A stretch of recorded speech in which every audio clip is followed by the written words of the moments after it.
Olivia, in her pursuit of her first love, wanted a divorce from me. But unexpectedly, she got into a severe car accident midway and fell into a coma. Her soul ended up trapped beside me. However, when she started speaking, I chose to pretend I had no idea what was happening, because I felt this was the punishment fate had in store for her. The price she had to pay for betraying me. Everything has consequences. Her soul being imprisoned here was merely the universe's response to her impulsive choices. After Olivia's accident, the doctors said she might never wake up again. And James? He quickly washed his hands of the whole situation, even openly flaunting his new relationship. Yet, miraculously, Olivia woke up. James shamelessly appeared, playing the role of a tender, devoted lover. Olivia, you've finally woken up. I've been waiting for you all this time. After Olivia was hospitalized, I looked at her in the ICU, her body connected to countless tubes, and couldn't help but feel a twisted sense of satisfaction. I thought to myself, HMPH, this is the karma of someone who betrayed true love. The doctors said she had suffered severe brain damage. Her chances of waking up were slimmer than winning the lottery. Less than 5%. Hearing that, James did visit the hospital once. His gaze was distant as he coldly muttered, I hope you recover soon. And after that, he never showed up again. Had he forgotten that Olivia's accident happened because of him? 6 months earlier, to celebrate his birthday, she had ignored my fever spiking to 40 degrees Celsius, braving the storm just to pick him up. The result? A chain reaction car crash. When I received the call and rushed to the hospital, I was met with a flurry of critical condition notices. At that moment, my emotions were too complex to describe. Part of me hoped she would just die, but another part felt that death would be too merciful for her.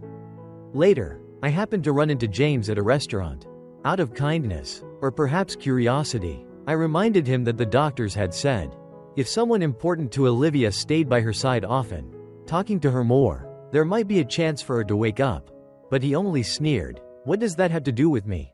Why should I waste my precious youth on someone in a vegetative state who has nothing to do with me? The person who should be by her side is you. Nothing to do with me. I repeated those words silently, feeling their bitter irony. When he wanted Olivia to leave me to celebrate his birthday with him, why didn't he say it had nothing to do with him? When he wanted her to divorce me and come to him, why didn't he say it had nothing to do with him then? Now, when Olivia is in a vegetative state because of him, needing companionship and care, he suddenly claims there's no connection. I calmly looked at him, coldly reminding him, don't forget, she ended up like this trying to pick up a drunkard like you. His face darkened instantly, and he angrily retorted, did I hold a knife or a gun to her head, forcing her to come? It's clear she acted out of her own infatuation, her own choice. Unfortunately, she got into an accident and ended up half dead. Now you want to pin this on me? Dream on. I said nothing more, only watched silently as he hurriedly walked away, as if trying to escape bad luck, waiting for someone who might never wake up. Of course, James wasn't willing to do that.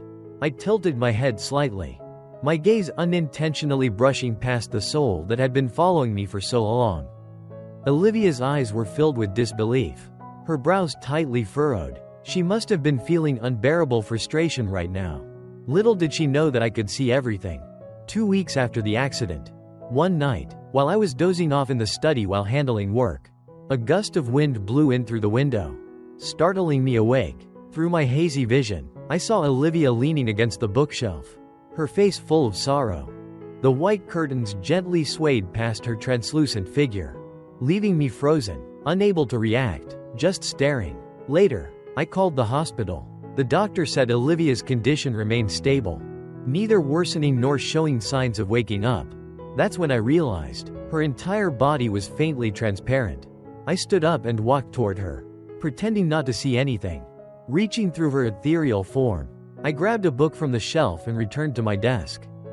In those few short steps, my emotions shifted violently, from shock to suppression, and finally to calmness. Olivia's soul had left her body and was trapped beside me. Not only that, but I could also hear her voice. When I picked up the divorce papers she had prepared through her lawyer, I heard her faint, mocking laugh. Michael, you must be so happy now. Huh? I'm in a coma, unable to divorce you anymore. Isn't this exactly what you wanted? She thought this was what I desired. She assumed I was clinging to her because I still harbored feelings that I wasn't ready to let go.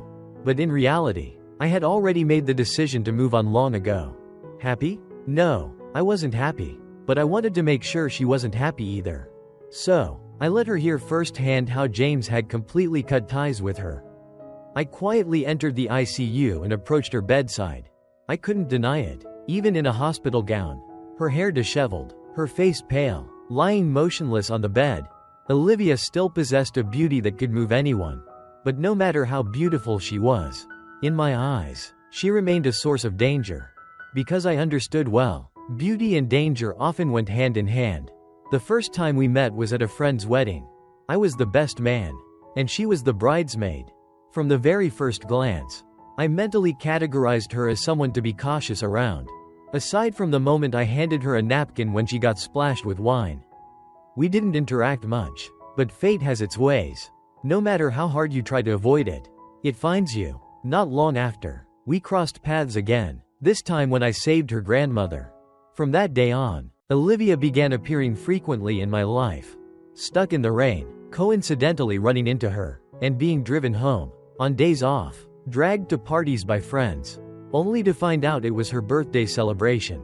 So many coincidences left me feeling uneasy, and I started deliberately avoiding her. But Olivia paid no mind to my distance. In fact, she kept closing the gap between us. Eventually, I had no choice but to ask her directly, "Olivia, what exactly do you want?"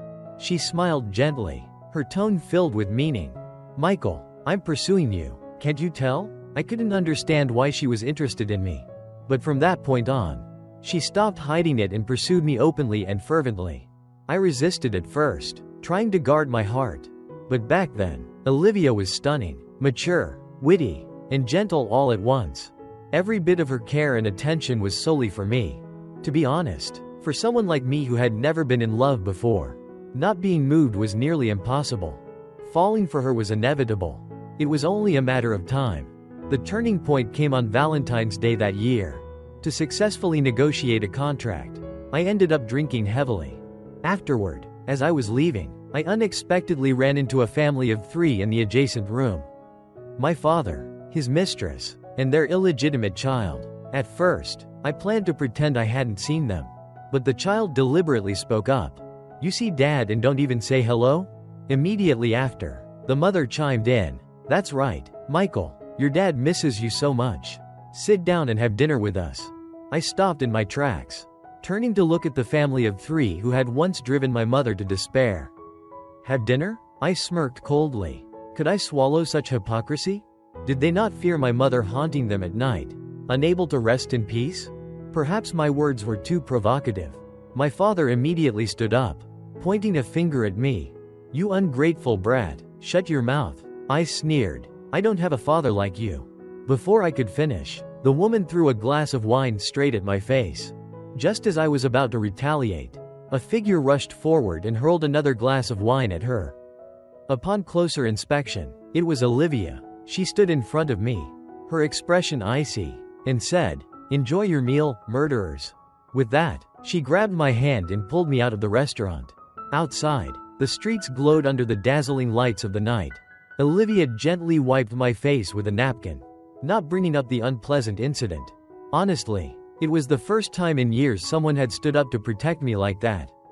Couples passed by on the sidewalk, oblivious to our presence. After a moment of silence, Olivia suddenly spoke, her tone light and casual. "Michael, let's celebrate Valentine's Day together." In that instant, something within me stirred, a small seedling sprouting. Reaching for the light, I looked into her sincere eyes, followed my instincts, and nodded. "All right." She froze for a second, then broke into a radiant smile. Reaching into her bag, she pulled out a bar of chocolate, unwrapped a piece, and popped it into my mouth. Her eyes sparkling. "I made it myself. Is it sweet?" I smiled. "Very sweet." Her laughter rang out joyfully. "It'll always be this sweet from now on." At that time, I was truly naive. I thought, from now on, meant, forever. But when James returned to the country, I realized, from now on, also had an expiration date. As soon as he appeared, every promise, Every vow Olivia had made before became a cruel joke. All those online articles about the devastation of first love paled in comparison to the way Olivia looked at James.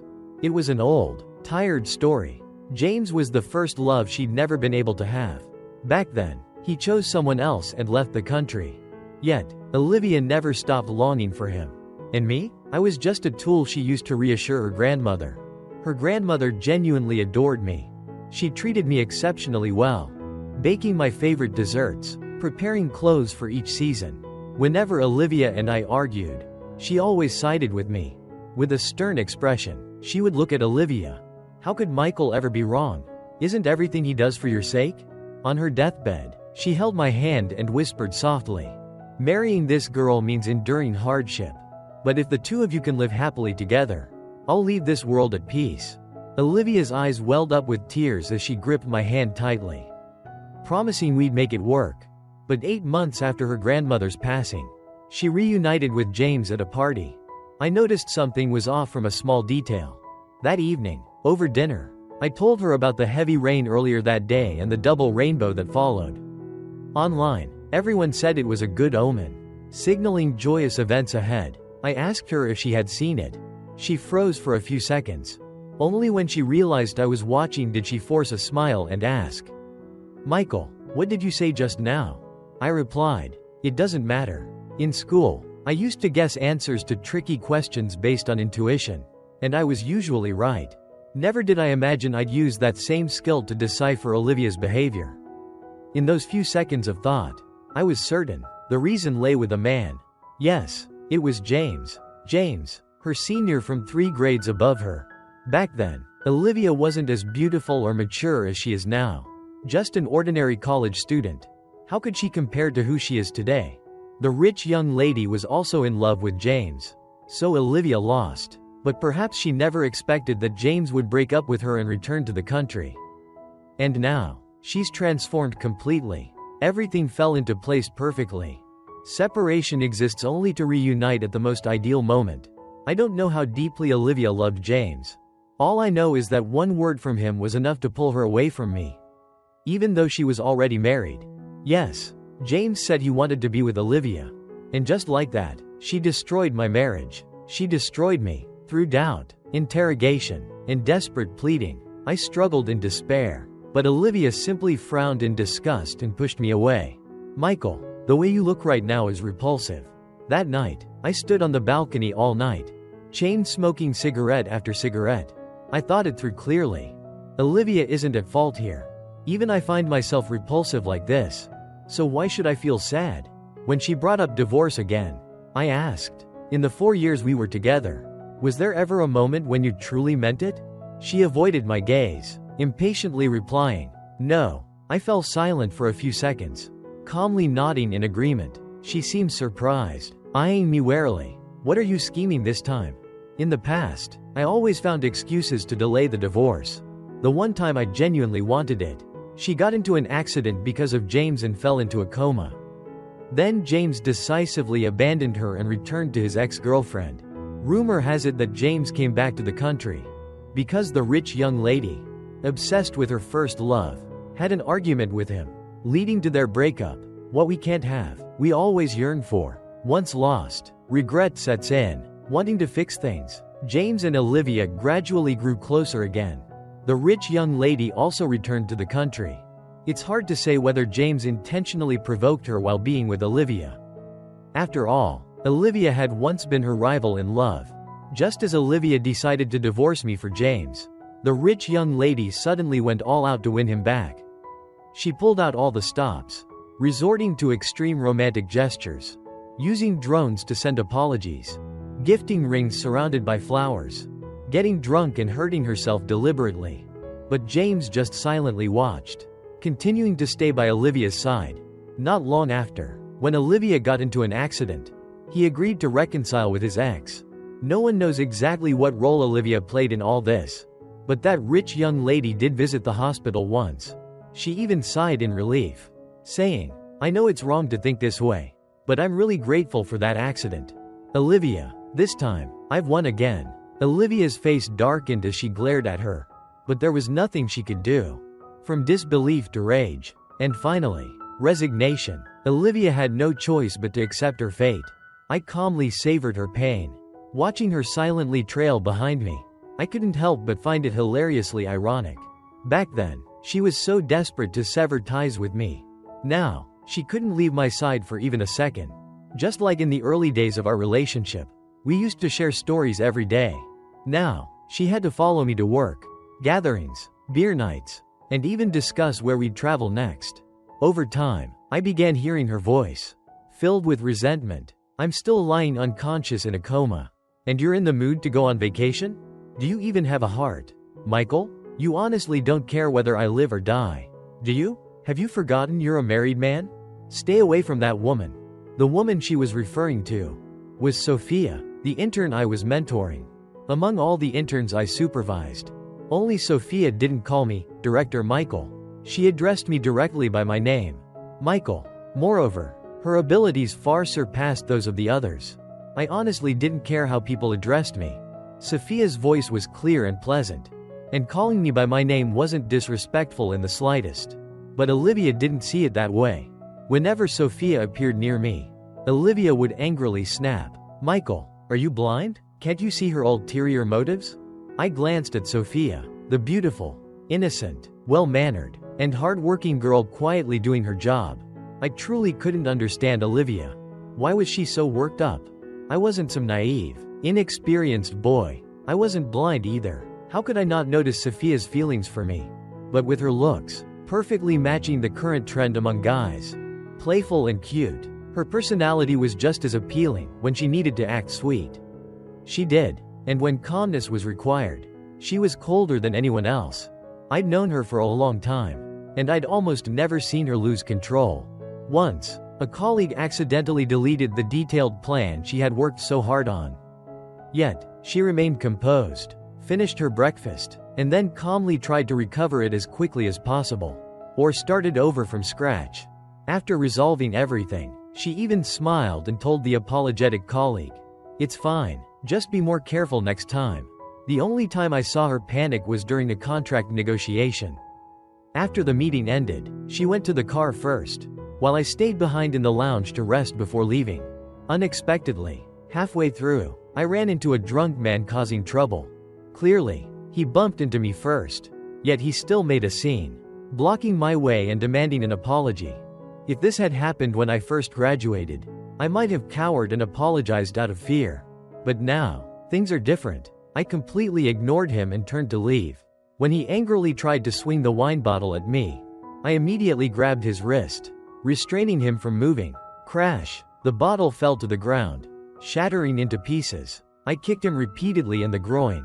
When Sophia found me, her usually spotless, neatly pressed dress was unusually dusted with a bit of dirt, though she didn't even notice it herself. She was solely focused on my bleeding hand, which had been cut by shards of glass. Breathing heavily, she panicked and apologized. "I'm sorry, I came too late." I gave a faint smile. "Not too late, just in time." Afterward, she bought some antiseptic, cleaned and bandaged my wound, then drove me home. On the way, I gazed out the car window and casually dropped a line. "Sophia, I'm married." But she showed no particular reaction, keeping her eyes fixed ahead as she calmly replied, "Yeah, I know, but I also heard you're getting divorced soon." Those two sentences were the only time we'd ever mentioned anything personal since we'd met. Everything I said was true. Nothing to hide or seek permission for. So, Olivia's anger left me utterly baffled. Clearly, I hadn't done anything wrong. Clearly, she didn't love me. So why was she so angry? But none of that mattered anymore, because all her emotions, including herself, no longer had any impact on me. Sophia and I remained nothing more than ordinary colleagues. Until that day, when we arrived at the event venue to check the arrangements.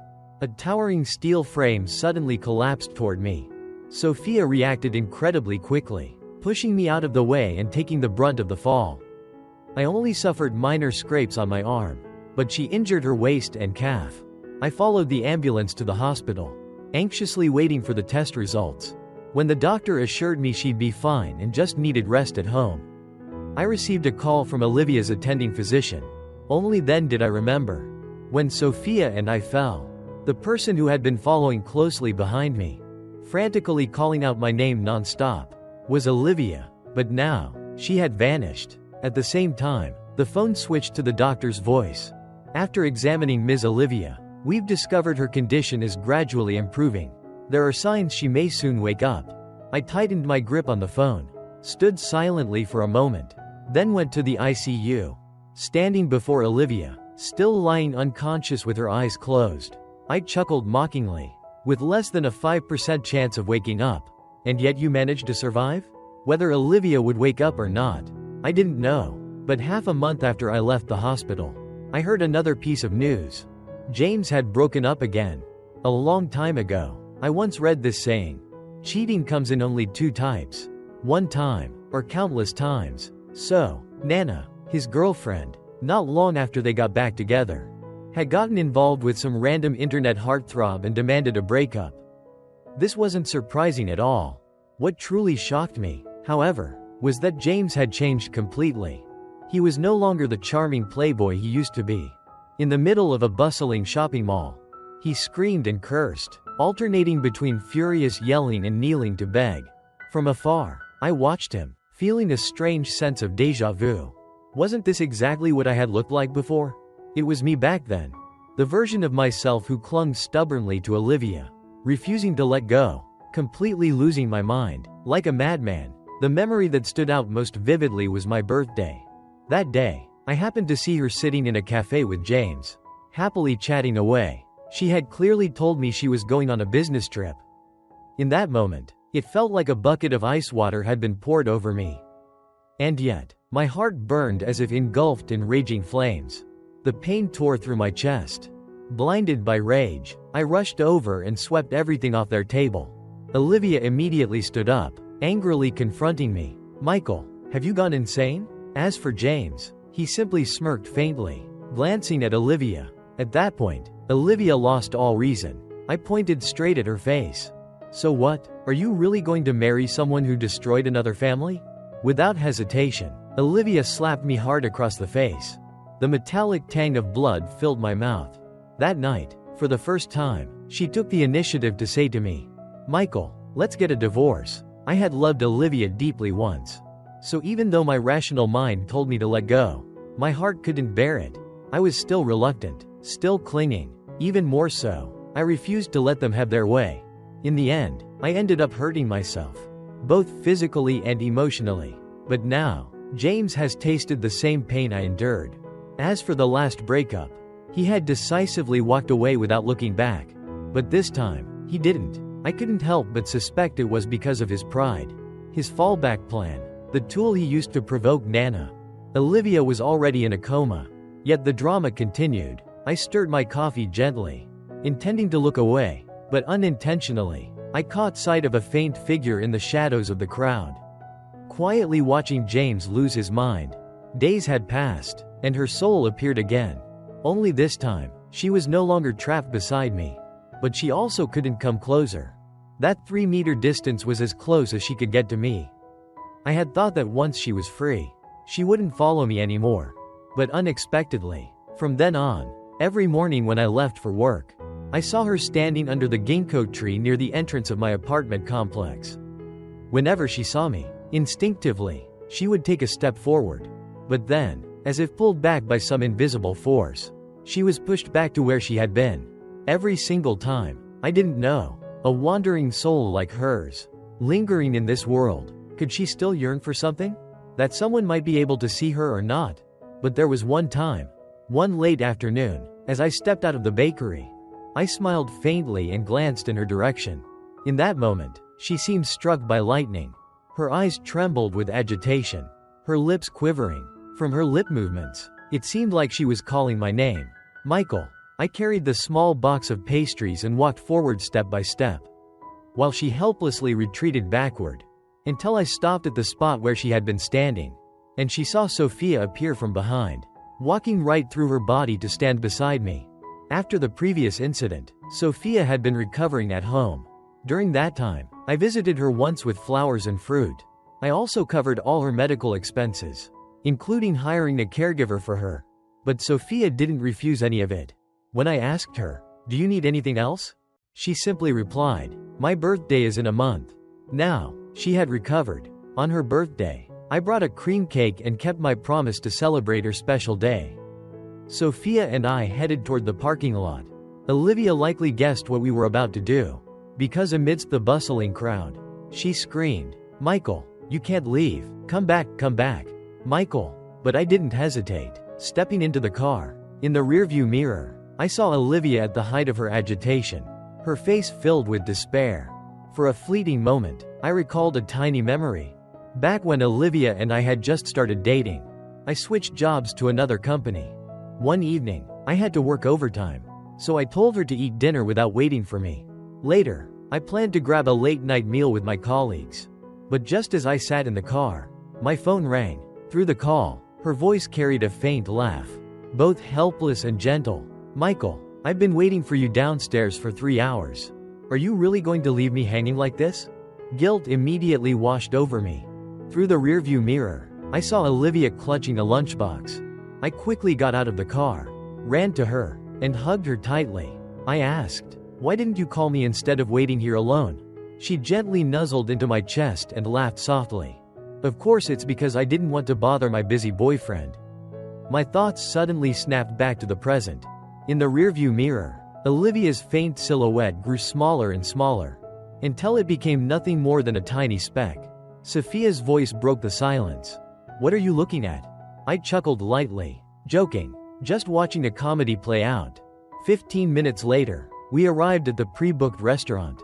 Though it was Sophia's birthday celebration, the dishes she ordered were all ones I liked.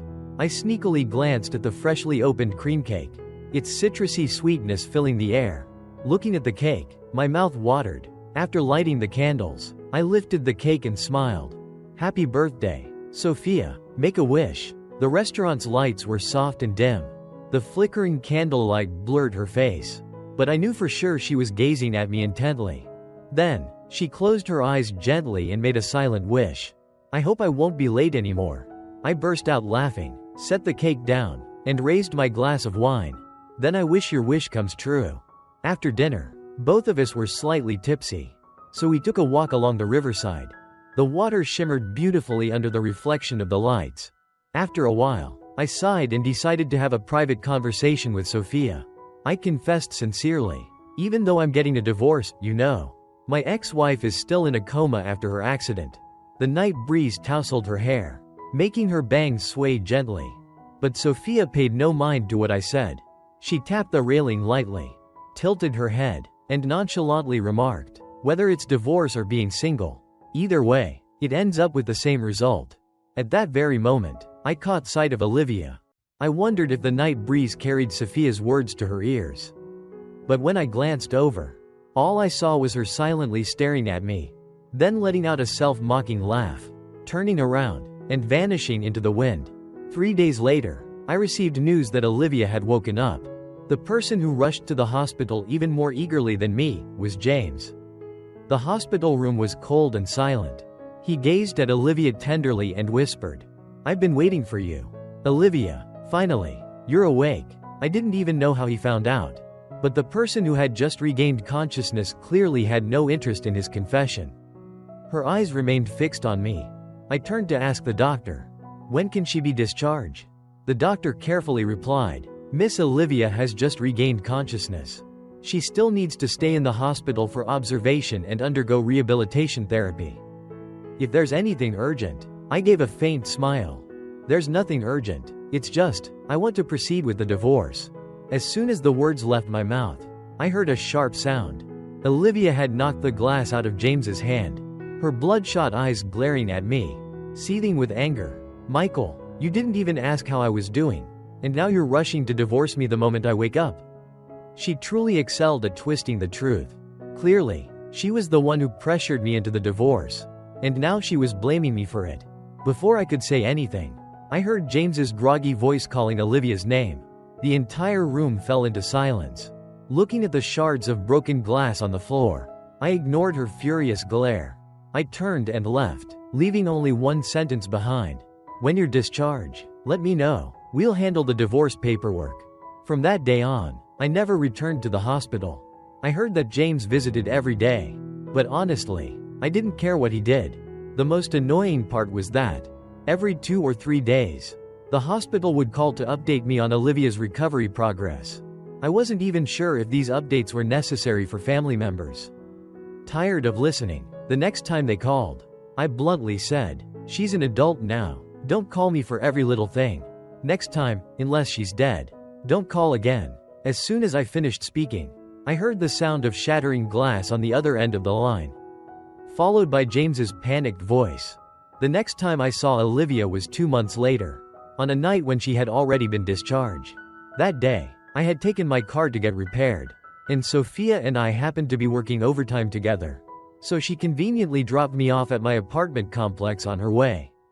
The moment I watched her car drive away, I heard an angry voice call out from behind me, "Michael." The smile on my face froze instantly. I turned around, and sure enough, it was Olivia. Her complexion was pale, and she had visibly lost weight. The night breeze billowed her coat, her shadow stretching long across the ground under the streetlight. I stood still, watching her rush toward me, then coldly asked, "It's so late, where did the two of you come back from?" I couldn't be bothered to respond, only furrowed my brow and stepped aside. If not for the divorce, we would have had nothing left to say to each other. But after just 2 steps, she blocked my path. Olivia glared at me, her teeth clenched in anger. "Michael, don't forget, we're still not divorced yet." I immediately understood what she was implying, finding it so amusing that I couldn't help but laugh. Looking down at her, I slowly asked, "Olivia, that marriage certificate couldn't bind you before. Do you really think it can bind me now?" Scene change. James approached me a month after Olivia was discharged from the hospital. After regaining consciousness, her attitude toward him had completely changed. Even the nurses at the hospital noticed. Once discharged, she used work as an excuse to avoid seeing him. Yet, she appeared daily outside my company and near my apartment complex, because she no longer wanted a divorce. So, the moment he saw me, James blurted out, "Michael, are you doing this on purpose? Are you intentionally getting close to another woman just to provoke Olivia into holding onto you?" At that time, I had just stepped out of a restaurant. Hearing this, I found it laughable. I held my coffee cup in one hand, the other casually tucked into my pocket, and looked down at him, calmly replying, "Yes, exactly as you think." James panicked and tried to storm into the building, but the security guards stopped him. One of them turned to me and asked, "Director Michael, who is this nobody?" I smiled faintly. "A stranger." From that day on, I never saw James again.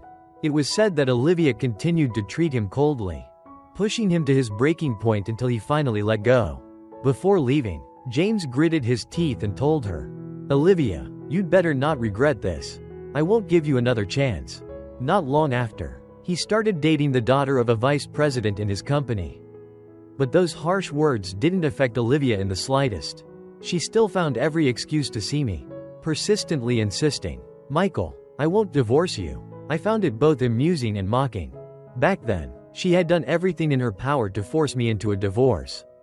She probably never imagined there would come a day when the roles would reverse, and she'd be the one saying these words. At one point, I even heard her gently ask me, "Michael, can we start over?" Start over? Did she want me to pretend James had never existed? To act as if she hadn't hurt me? As if none of it had ever happened? And then, without any hesitation, return to her side once more? Love her again, just like before? But I felt more powerless than doubtful. In the end, I simply said one sentence. "How could I possibly marry someone like you?" So, I didn't shy away from the growing feelings I had for Sophia. After all, love itself isn't wrong. What's wrong are the people involved. Olivia was merely a stumbling block on my life's journey. Once you overcome it, it's over. From now on, whatever happens to her has nothing to do with me anymore. I certainly don't need to use a sincere love to take revenge on her. Thus, in response to Olivia's confident interrogation, I simply shook my head indifferently. My eyes gleamed with sarcasm. "You're overestimating yourself." Olivia's face immediately turned pale. Her mouth opened, her voice hoarse and urgent. "Michael, I know I was wrong before. It was my foolishness that hurt you. But now I understand. The person I truly love is you. So, I won't divorce you." Looking at her stubborn demeanor, I just gave a faint smile.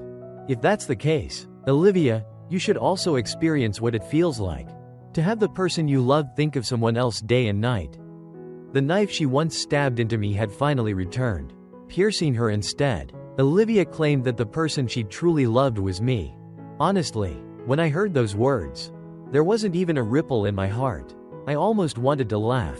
If it took seriously hurting me for her to realize who she loved, then this kind of love was nothing but an insult to me. Moreover, it was built on the fact that James had deceived and abandoned her. Because of that, she felt regret. Afterward, Olivia clung to me for a long time, but I neither avoided her nor got angry. Outside the company gates on late nights, under the apartment complex on rainy days, she could stand if she wanted to stand, wait if she wanted to wait. In any case, aside from clinging to me with those desperate and ineffective tactics, she no longer had any way to intrude into my life anymore. Could we have walked together through this entire lifetime? Her deception toward me might never be exposed. Yet she'll always yearn for that bright moon in her heart, the one she can never truly possess. The longer time passes, the more luminous and beautiful that moon will become in her memory. One day, over some minor disagreement, she'll start missing James again, relentlessly. And what about me? In that quiet, unspoken comparison, I'll gradually become the person she resents. I looked up at the vast, cloudless sky and gave Olivia a faint, wry smile. I know, I was never meant to be caught in this three-way whirlwind. But it was you who pulled me in. For your own benefit.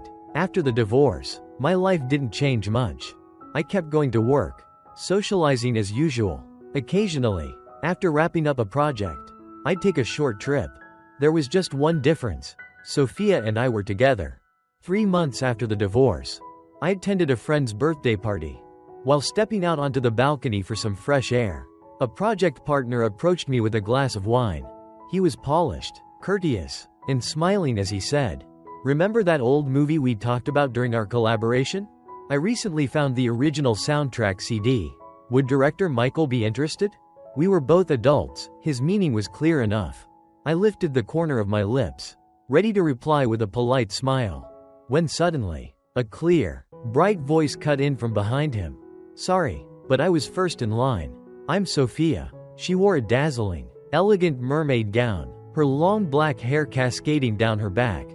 Standing there quietly, she gazed at me, gentle yet magnetic. The night breeze carried a faint floral scent.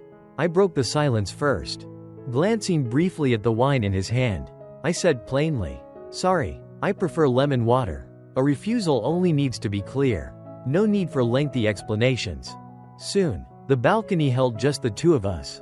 I stood quietly for a moment, then looked down with a soft smile and asked, "So, Sophia, what movie should we watch?" She looked up at me, eyes sparkling, and answered with quiet seriousness, "Let's watch I Love You." Our time together wasn't filled with grand, earth-shattering passion or unforgettable drama. Yet whenever I think back, every memory feels warm and beautiful. On cozy mornings, she'd bring me a cup of hot milk. When I drank too much, she'd brew me tea to ease the hangover. My shirts were always neatly pressed, my ties perfectly matched. Every dinner table held my favorite braised pork ribs. Sometimes, catching her reflection in the mirror as she carefully dried my hair, I'd remember the first time I realized how she truly felt about me. Maybe it was also in an elevator. She stood behind me, her eyes meeting mine in the mirror, filled with something far from innocent. Sophia was emotionally mature, clear-headed, independent, and strong. In our relationship, she gave far more than I ever did. It seemed that beyond simply being by my side, I had little else to offer her. Sometimes I'd ask, "Do you ever feel it's unfair?" She'd just shake her head calmly, then wrap her arms around me, sigh softly, her voice tinged with quiet vulnerability. "It's just, I always feel like you might leave at any moment." To be honest, I'd been betrayed in love before. So even though I cared deeply for her, I still kept an escape route open for myself, never daring to give her my whole heart. After a long silence, all I could finally say was, "Not being able to give you complete love, that's my fault. I'm sorry." Hearing that, she seemed to relax, then smiled, genuinely, earnestly. "Then let me love you a little more."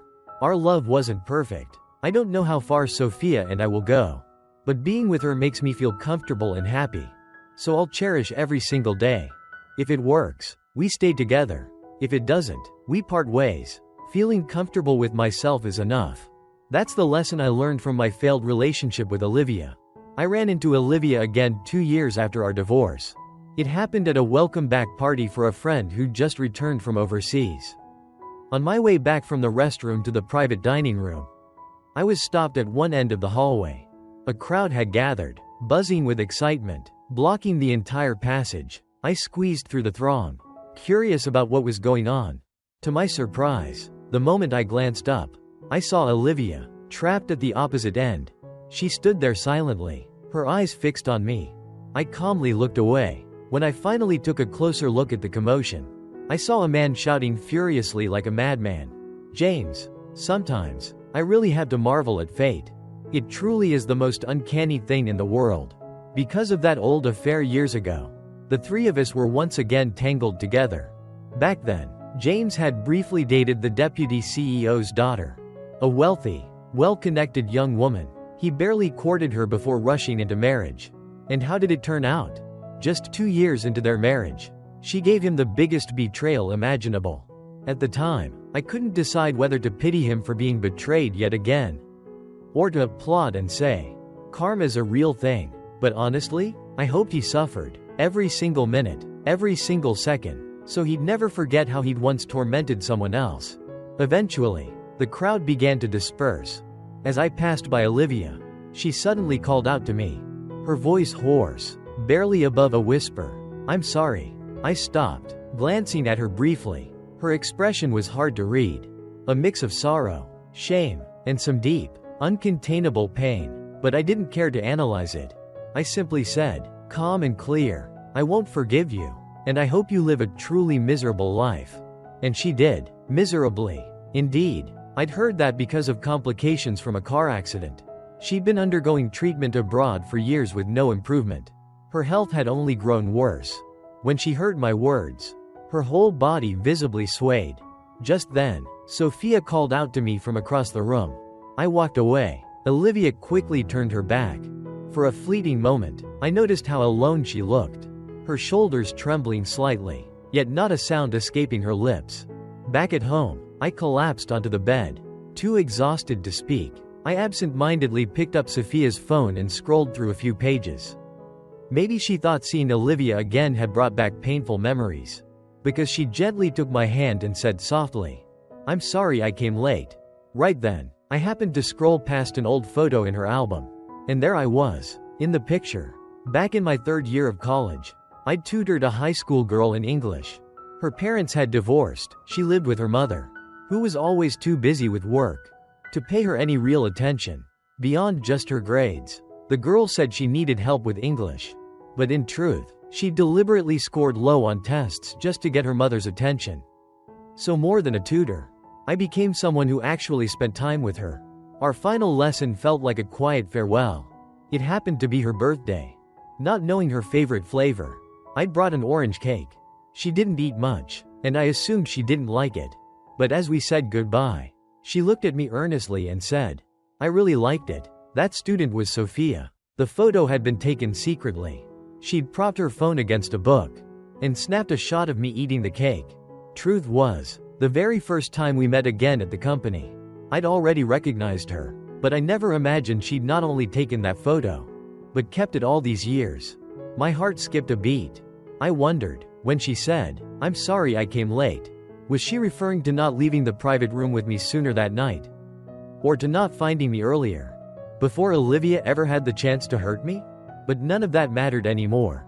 I squeezed her hand and smiled. It's not late at all. You came right on time. The night air was cool, moonlight soft and gentle, and the person I loved was right beside me. Everything was perfectly, beautifully in place.